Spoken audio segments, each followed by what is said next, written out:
Salam sejahtera buat kita semua dan selamat pagi. Perkenalkan, nama saya Margareta Valencia Bagariang. Di sini saya akan kembali melakukan presentasi tentang mata kuliah perpajakan yang diampu oleh Bapak Wirmi Eka Putra. Nah, judulnya kali ini dasar perhitungan pajak, depresiasi, dan amortasi. Oke, next. Dasar perhitungan pajak. Dasar pengenaan pajak atau DPP merupakan harga jual, nilai ekspor atau impor, penggantian atau nilai yang dipakai sebagai dasar dari perhitungan besarnya pajak yang terutang. Jadi nilai dasar yang digunakan untuk menghitung pajak terutang seperti PPN, PPh pasal 22, PPh pasal 23, dan PPh pasal 4 ayat 2 disebut DPP. Selanjutnya, pengertian biaya. Menurut ilmu akuntansi, pengertian biaya adalah nilai pengorbanan terhadap proses produksi suatu produk yang dinyatakan dalam bentuk satuan atau berlakunya harga pasar. Jadi sebenarnya biaya adalah besaran dana dikeluarkan oleh perusahaan dengan tujuan menghasilkan suatu produk atau jasa. Beban pengeluaran tersebut mencakup seluruh kebutuhan proses produksi hingga pemasaran. Yang selanjutnya, fungsi biaya.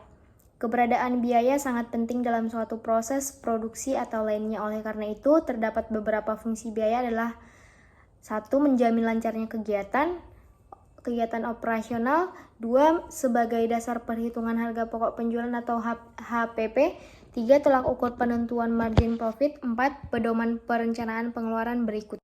Selanjutnya, klasifikasi biaya berdasarkan intensitas terjadinya, yaitu berdasarkan intensitas terjadinya jenis-jenis biaya meliputi biaya tetap atau fixed cost, yang kedua biaya variabel atau variable cost, biaya yang selanjutnya atau yang terakhir biaya campuran atau mixed cost.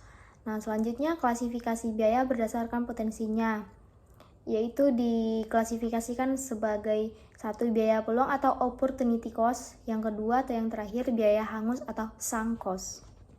Selanjutnya, klarifikasi biaya berdasarkan kegiatan operasional. Setiap kegiatan perusahaan pastinya membutuhkan dana untuk menunjang kelancaran aktivitas, yang dikenal dengan istilah biaya operasional.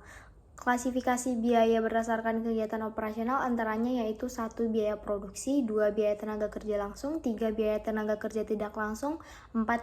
Biaya penyusutan, yang kelima biaya perawatan, yang keenam biaya investasi, dan yang ketujuh atau yang terakhir biaya overhead pabrik. Selanjutnya, biaya yang dapat dikurangkan dari penghasilan bruto. Biaya-biaya pengurangan dari penghasilan bruto dapat dibagi ke dalam 2 golongan. Pertama adalah biaya yang mempunyai masa manfaat tidak lebih dari 1 tahun yang merupakan biaya pada tahun pajak bersangkutan. Misalnya, gaji, biaya administrasi, biaya rutin pengolahan limbah, dan sebagainya. Kedua adalah biaya yang mempunyai masa manfaat lebih dari 1 tahun. Maka, pembebanannya dilakukan melalui penyusutan atau amortisasi. Ada 2 jenis metode untuk penyusutan dan amortisasi untuk mengurangi penghasilan bruto dalam perhitungan pajak. Yang pertama yaitu metode garis lurus, yaitu dilakukan dalam bagian-bagian yang sama besar selama masa manfaat yang telah ditentukan bagi harta tersebut. Metode selanjutnya yaitu metode saldo menurun, yaitu dilakukan dalam bagian-bagian yang menurun selama masa manfaat dihitung dengan cara menerapkan tarif penyusutan atas nilai sisa buku, dan pada akhir masa manfaat nilai sisa buku disusutkan sekaligus dengan syarat dilakukan secara taat asas. Selanjutnya yaitu depresiasi. Depresiasi adalah biaya yang timbul karena penggunaan aktiva tetap atau aset tetap atau fixed assets. Jadi, biaya depresiasi adalah biaya yang muncul karena aset tetap yang digunakan mengalami penurunan manfaat atau penurunan kualitas atau menyusut. Biaya depresiasi atau penyusutan ini sangat berkaitan dengan perhitungan masa pakai atau masa umur dari suatu aset tetap, seperti mesin yang nilai atau valuasinya terus mengalami penurunan karena penggunaan yang terus-menerus. Biaya depresiasi adalah dialokasikan sebagai cadangan yang ditujukan untuk membeli aset baru untuk menggantikan aset yang nilainya terus mengalami penurunan hingga nantinya sudah tak lagi bisa digunakan. Selanjutnya yaitu amortisasi. Pengertian amortisasi adalah suatu proses pelunasan utang yang dilakukan dengan jangka waktu ataupun periode tertentu dan juga dikerjakan secara bertahap. Contoh sederhana dari pembayaran amortisasi ini adalah pembayaran tagihan bulanan pada kredit kendaraan, pinjaman kartu kredit, pinjaman KPR, dan lain-lain. Amortisasi pun bisa diartikan sebagai suatu penyebaran jumlah ataupun biaya modal pada bentuk aset tidak berwujud dalam kurun waktu tertentu. Biasanya, amortisasi diberlakukan selama aset tersebut masih digunakan.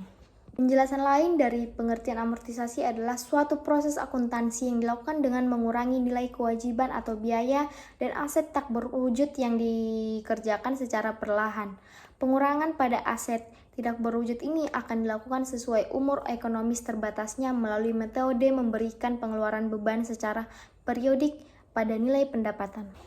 Nah, sekian hasil presentasi dari saya. Apabila ada kesalahan atau kejanggalan, saya minta maaf. Saya akhiri, saya Margareta Valencia Bagaria mengucapkan terima kasih. Salam sejahtera dan selamat pagi.